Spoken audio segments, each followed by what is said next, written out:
Hello everyone, हम लोग का यूनिट 4 कंप्लीट हो चुका था, जो था बेसिकली पंप्स के बारे में। ठीक है, हमने उसको कम्प्लीटली ख़त्म कर दिया था। न्यूमेरिकल्स भी मैंने आपको एक सैम्पल्स एक दो करवा दिए थे। मैं उसका रिपीट न्यूमेरिकल भी करवाऊंगा आपको, ठीक है, और आपको कुछ न्यूमेरिकल आज दे भी दूंगा करने के लिए, ठीक। तो साथ साथ करते रहेगा। इसी के साथ नेक्स्ट यूनिट पढ़ते हैं, जो हमारा आखिरी यूनिट है। ठीक है, बेसिकली क्या है, जो यूनिट हम पढ़ने जा रहे हैं वो है टरबाइन।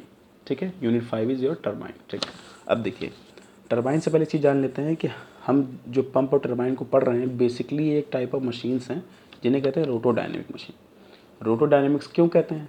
क्योंकि देखिए, अगर इसको ब्रेक करें तो हमारा बनेगा रोटो प्लस डायनेमिक्स प्लस मशीन।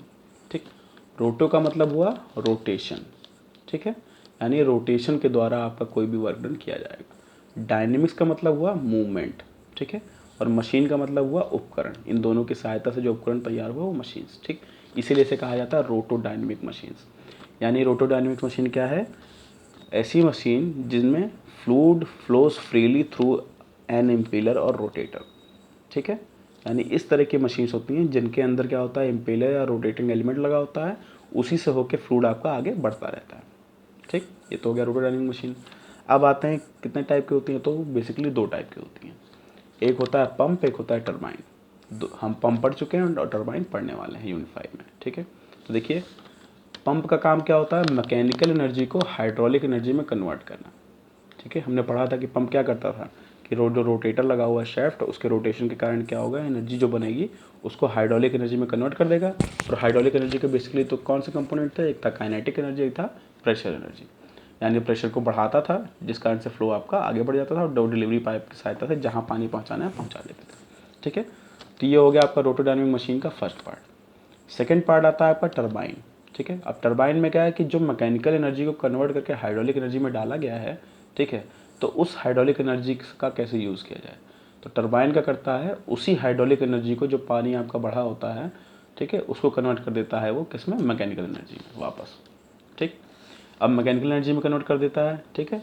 उसके बाद में क्या होता है कि ये मैकेनिकल एनर्जी आपकी डायनेमो की सहायता से इलेक्ट्रिकल एनर्जी में कन्वर्ट कर दी जाती है, ठीक है, और जिससे क्या होता है, इलेक्ट्रिसिटी प्रोड्यूस होती है आपकी, ठीक। तो ये तो था आपका टरबाइन। अब चलते हैं टरबाइन बेसिकली होता क्या है, ठीक है। तो टरबाइन सिंपली क्या है, एक ऐसी मशीन है जो हाइड्रोलिक एनर्जी को मैकेनिकल एनर्जी में कन्वर्ट कर रही है, ठीक है। लेटर क्या हो रहा है कि डायनेमो की सहायता से या और भी ऐसे कुछ उपकरणस हैं जिनकी सहायता से मैकेनिकल एनर्जी को किसमें, इलेक्ट्रिक एनर्जी में कन्वर्ट कर लिया जाता है, ठीक है। यानी इलेक्ट्रिसिटी प्रोड्यूस हो जाती है, फिर उसको आगे सप्लाई कर दी जाती है, ठीक है। तो ये तो हो गया आपका टरबाइन। अब टाइप्स के बारे में पढ़ लेते हैं, ठीक है। तो हमारे पास में आता है टाइप्स, कितने टाइप का होता है। तो पहले तो डेफिनेशन, ठीक है। डेफिनेशन क्या है टरबाइन की? A machine which converts the hydraulic energy into mechanical energy is known as turbine, ठीक है। अब आते हैं टाइप्स ऑफ टरबाइन पे, ठीक। तो पहला टाइप होता है on the basis of available head and available water, ठीक है। यानी पानी की कितनी ऊंचाई से पानी सप्लाई हो रहा है, ठीक है, और कितना पानी अवेलेबल है हमें, उसके बेस पे हम कैसे डिवाइड करेंगे। तो वो मेन डिवीजन होता है impulse turbine and reaction turbine, ठीक है। इम्पल्स टरबाइन और रिएक्शन टरबाइन में क्या अंतर होता है?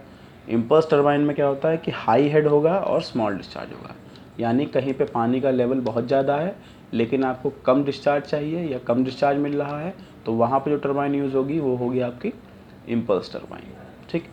सेकेंड आपका रिएक्शन टरबाइन, यानी कि क्या है कि पानी की हाइट ज़्यादा नहीं है, ठीक है, और आपको अच्छा डिस्चार्ज चाहिए, लार्ज डिस्चार्ज चाहिए, यानी डिस्चार्ज ज़्यादा चाहिए कम हाइट पे, तो हम कौन सा टरबाइन यूज़ करेंगे? रिएक्शन टरबाइन, ठीक। या उस जगह टरबाइन यूज़ होगी उसे हम रिएक्शन टरबाइन कहेंगे, ठीक है। सेकेंड टाइप आपका आता है on the basis of action of blade and veins, ठीक है।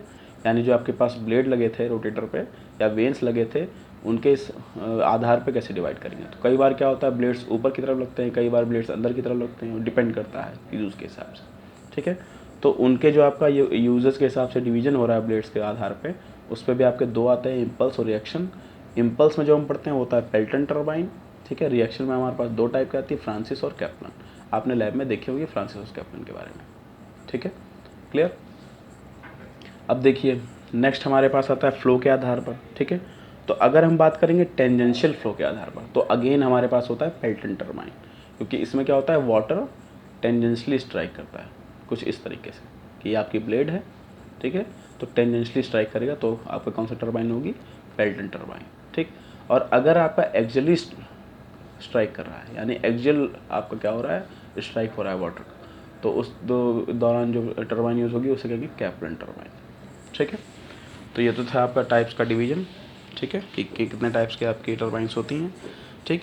नेक्स्ट चलते हैं टरबाइन के बारे में पढ़ते हैं, ठीक है। तो सबसे पहले टरबाइन से पहले हम पढ़ लेते हैं कि आपने मन में अक्सर क्वेश्चन आता होगा कि कैसे सर पंप आ जाता है, कैसे टरबाइन आती है, ठीक है। तो देखिए ये आपका एक रफ डायग्राम है, ठीक है, जो बेसिकली एक लेआउट को शो कर रहा है किसके, एक हाइड्रोलिक पावर प्लांट को, ठीक है। तो देखिए उस हाइड्रोलिक पावर प्लांट में क्या होता है, ये आपका डैम है। डैम क्या होता है कि एक रिटेनिंग स्ट्रक्चर होता है, ठीक है, जो क्या करता है कि पानी को रोकता है पीछे से, ठीक। तो ये जो अपर पॉइंट होता है उसे कहते हैं हेड रेस, जो लोअर पॉइंट होता है उसे कहते हैं टेल रेस, ठीक है। अब देखिए इसके आगे चलते हैं, यहाँ से यहाँ तक का जो हेड होता है, यानी बॉटम लेवल से हेड रेस तक का, टेल रेस से हेड रेस तक का जो कंप्लीट हेड होता है उसे कहते हैं ग्रॉस हेड, एच जी, उसे डिनोट करते हैं एच जी से, ठीक है। नेक्स्ट कुछ फ्रिक्शन लॉस भी होगा, ठीक है। तो फ्रिक्शन वही बात है कि हमने पढ़ा था कि टोटल हेड होना चाहिए, पानी एक टोटल हेड पे जाना चाहिए, लेकिन जाता नहीं है पंप, उसमें पढ़ा था, ठीक है। तो किसी एक डिफाइंड उसमें हेड पे जाता है वो, जो कि नेट हेड से कम होता है, ठीक है। तो सेम कॉन्सेप्ट यहाँ पे भी है कि जो एक्चुअल हेड पे जाएगा पानी का, जहाँ से पानी आपका एक्चुअल आएगा या सप्लाई किया जाएगा, उसे कहते हैं नेट हेड, जिसे डिनोट करते हैं कैपिटल एच से, ठीक है। तो ये मेन 2 टाइप्स के हेड्स हैं आपके जो आपके टरबाइंस में यूज़ होते हैं, ठीक। एच एफ है आपका फ्रिक्शन लॉस, ठीक, जिस कारण से आपको एक्चुअल हेड जो मिल रहा है नेट हेड, ठीक है। अब आगे चलते हैं। अब डैम के बीच में क्या होता है कि एक अपने पाइप छोड़ी होती है जिसको हम कहते हैं पेनस्टॉक, ठीक है। इसका काम क्या होता है कि वाटर को नीचे की तरफ सप्लाई करना जहाँ टरबाइन लगी होती है। अब जो ये आपका ये ब्लेड एलिमेंट दिख रहा है ये आपकी टरबाइन है, ठीक है। इस पर ब्लेड्स लगी हुई हैं, पानी क्या करता है, यहाँ नोज़ल लगा होता है, ठीक। उस नोज़ल की सहायता से ब्लेड्स पे स्ट्राइक होता है, जिस कारण से ब्लेड्स आपकी रोटेट करती हैं और एनर्जी बनना शुरू हो जाती है, ठीक है। तो आपका रफली आइडिया हो गया किसका, पेल्टन टरबाइन का। अब चलते हैं किसके पे, हमारा पेल्टन टरबाइन होता क्या है। ये आपका उसका आइडिया था रफली किसका, जिसे हम कह सकते हैं बेसिकली हाइड्रोलिक पावर प्लांट का, ठीक है। अब आते हैं नेक्स्ट पेल्टन टरबाइन, ठीक, जहाँ पे पानी छोड़ा जाता है। तो ये आपका है डायग्राम पेल्टन टरबाइन का, ठीक है। ये जो आपके ऊपर प्रोवाइडेड है केसिंग है, ठीक है। अंदर आपका रनर लगा हुआ है जिससे ब्लेड्स लगी हुई हैं, या हम इसे वेन भी कहते हैं, ठीक। फिर यहाँ पे पेनस्टॉक वही पाइप है जो ऊपर पावर प्लांट से पानी सप्लाई कर रही थी टरबाइन में, ठीक है। इसमें हमारे पास एक स्पेयर और स्प्लिटर लगा होता है, स्पेयर एंड स्प्लिटर, ठीक। इसका यूज़ मैं आपको बाद में बताऊँगा, ठीक है।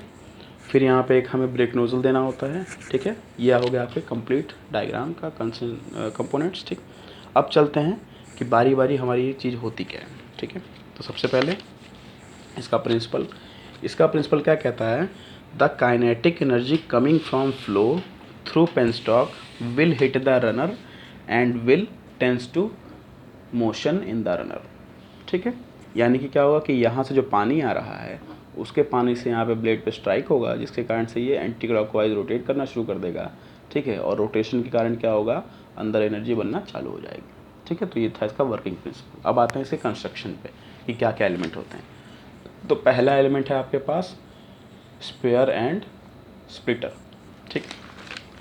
तो ये है आपका स्पेयर एंड स्प्लिटर, या नोजल एंड स्पेयर भी सेम कहते हैं, ठीक है। तो देखिए ये आपका है नोजल एंड स्पेयर, ठीक है। तो ये आपका वही नोज़ल है, ये आपका पेनस्टॉक हो गया, यानी वो पाइप है, ठीक है। ये चीज़ है आपकी पेनस्टॉक,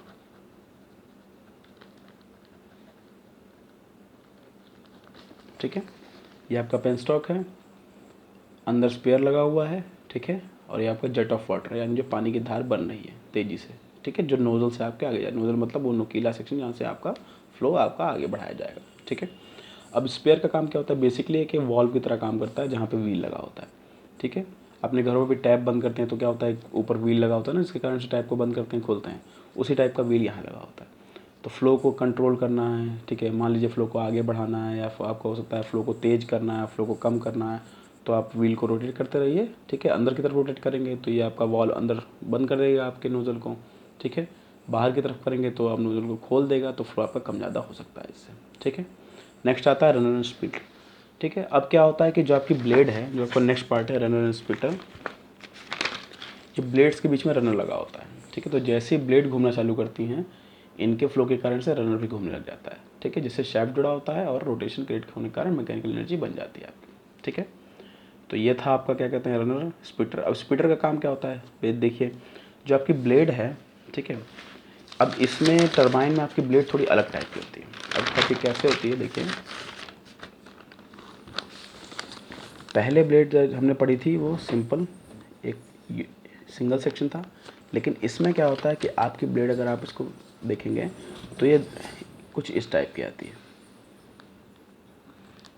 ठीक है। यानी इसमें 2 एलिमेंट्स होते हैं, ठीक।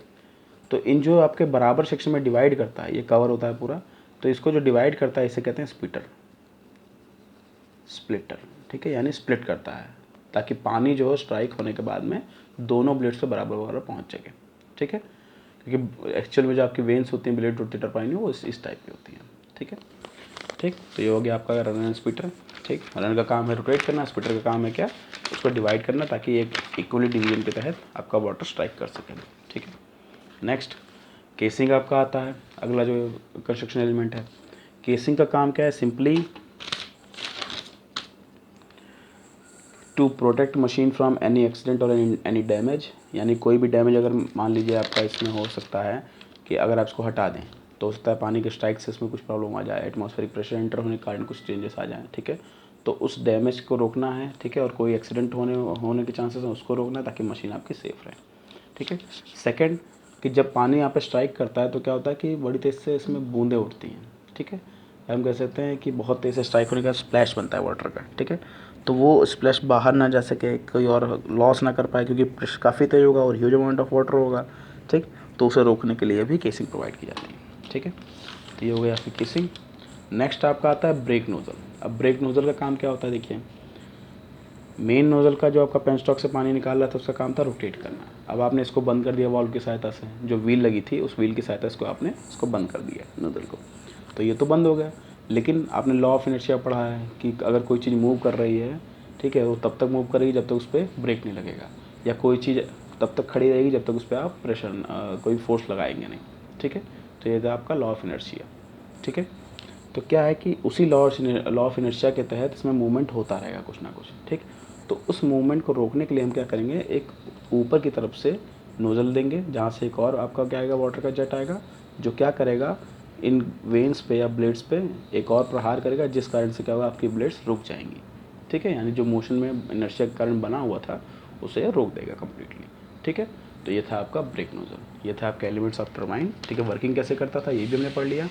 एक बार और समझा देता हूँ कि जैसे वाटर यहाँ स्ट्राइक करेगा ब्लेड्स घूमने लगेंगी, इससे घूमने से क्या होगा, रनर घूमेगा और स्प्लिटर के कारण पानी बराबर और पड़ेगा तो स्पीड तेज़ हो जाएगी, ठीक है। तो इसके रोटेशन में तेज़ी आ जाएगी जो आगे क्या करेगी, शाफ्ट के अंदर पावर क्रिएट कर देगी, जिस कारण से आपका क्या होगा, मैकेनिकल एनर्जी प्रोड्यूस हो जाएगी, ठीक है।